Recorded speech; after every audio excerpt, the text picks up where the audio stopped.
Hello again, everyone. This is Mark Thompson with Watermark Data, and today we're doing another Alteryx tutorial. This session is going to be challenge number 65, and what it is talking about is SKUs and filling inventory, filling orders from inventory. With that, let's get to it. We're starting off, and you are given a directive, and I'm going to expand this a little bit so we can talk to it. You're given a directive to figure out how to consume the inventory with the least amount of orders, the fewest amount of orders. And that's important with how we put this together, because there are certainly different ways that you can approach filling inventory. In this case, this is what we were asked to do. So that is going to mean that we are filling them in descending order of size to fill them with the fewest number of orders possible. On we go.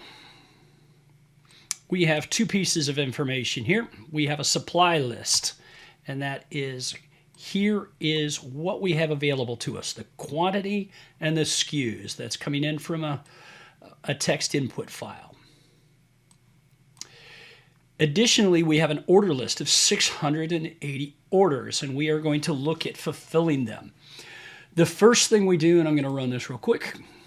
The first thing we do, and by the way, you don't need these browsers. This is just a matter of convenience and having them out there. So I'm going to get rid of those just to clean this up. We're going to join these two sets of data together, and we're going to do it from the SKU. We've got the SKU, if you take a look, we've got the SKU here. And in our order list, we've got a SKU here. So what we want as a result is exactly this. We're joining them by SKU, and you see the SKU, the order ID, our starting inventory, which is our supply, and the order quantity. We don't need to see the SKU twice. For example, I can run that again there, and we can see the SKU in there twice. But it's simple enough to come in here and say, you know what, the only thing that we really need from this right half of the join is the order quantity and the order ID. Okay, from the left, and by the way, I've rearranged these so you see them in left, right, left, right. This is the order I wanted them. I wanted them by SKU, order ID, starting inventory, order quantity, and we got rid of that SKU. I'll run it again. Boom, we're done. We've got those four. The next thing we do is we want to sort these. I want to put these in order of SKU and then the order quantity descending, because remember, we want to fill these orders with the fewest possible number of orders.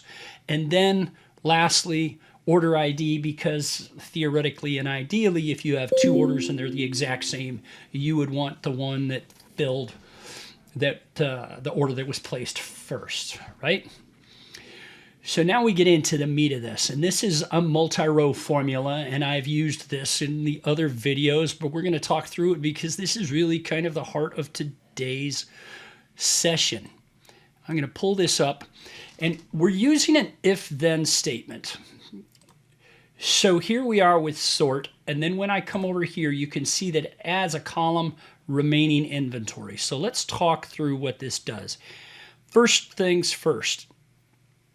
It's talking about, is the SKU not the same as the SKU in the row before it? Remember, this is a multi-row formula. So it is going to be able to take and see what was in the row minus one, and be able to say, hey, is this SKU, and we can come down here, and we can see an example when it finally changes. There we go. Are these two different SKUs? That's the first thing it's asking, so that we're treating each one of these SKUs independently with our evaluation. Next, and this is a nested if-then. So there's the then and the else, but within that there is an if-then statement. So the next thing it says is the start inventory greater than or equal to the order quantity? So in our starting inventory, we're saying, hey, is this starting inventory a greater than or equal to our order inventory? Great. Then starting inventory minus the order quantity. starting inventory. Order quantity, we get a remaining inventory, 7.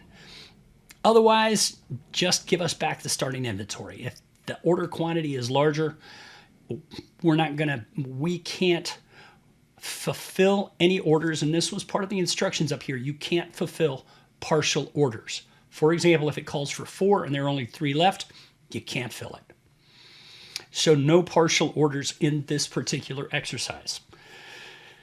Next, it says, okay, if row mining 1 remaining inventory, so in this case, row minus 1 remaining inventory, is greater than the order quantity, then you know what? Go ahead and do the row minus 1 minus that order quantity. If this was bigger than this, effectively go ahead and fill it. Otherwise, it will just have to be row mining minus 1 remaining inventory. And we go down here, and we go down here. And so we see that we've got 7, and it's continuing along because the order quantities are 8. And then we hit this row, and it says order quantity of 7. Well, we've got 7 remaining. So guess what? We have 0 remaining in inventory now. We have minimized the number of orders to consume our starting inventory, which is 2 in this particular instance. We filled 8 up there, and we now filled 7. So we're down to 0. And you follow this logic, and you can go through, and I'm not going to go through 680 records, but it follows the same thing. Hey, do you fill 8? Can you fill 8? Can you fill 8? And it keeps on filling it until it gets down to a quantity it can't fill. And then it goes to find an order size that it can fill. Next, multi-row formula again. And as we see it here, I added this row. And this is taking a look at which orders got filled. And again, I use an if-then statement. And again, a nested if-then statement. If the SKU does not equal the SKU in the row above it, again, meaning did the SKU number change? We don't want to be pulling information from different SKUs. And then effectively it goes through and does kind of the same logic. If the starting inventory is greater than order, then it was filled. Else, not. And yes, I could have probably done this without this because I'm looking at that. But here, I'm actually using the remaining inventory as a separate column. And so it's following the logic that we talked about in the prior multi-row.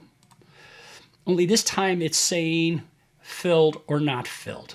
And so you can see we filled this one, and you can see we filled this one.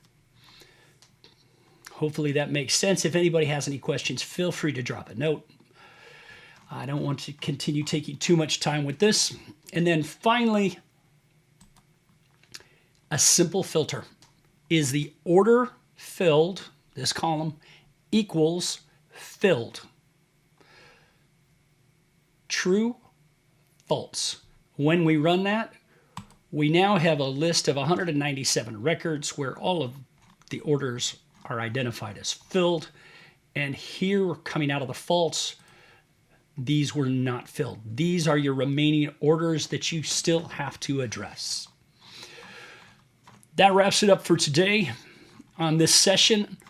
My name is Mark Thompson, Watermark Data. Please hit share, please hit like, and as always, feel free to leave a comment. Always love to hear from you. Have a great day.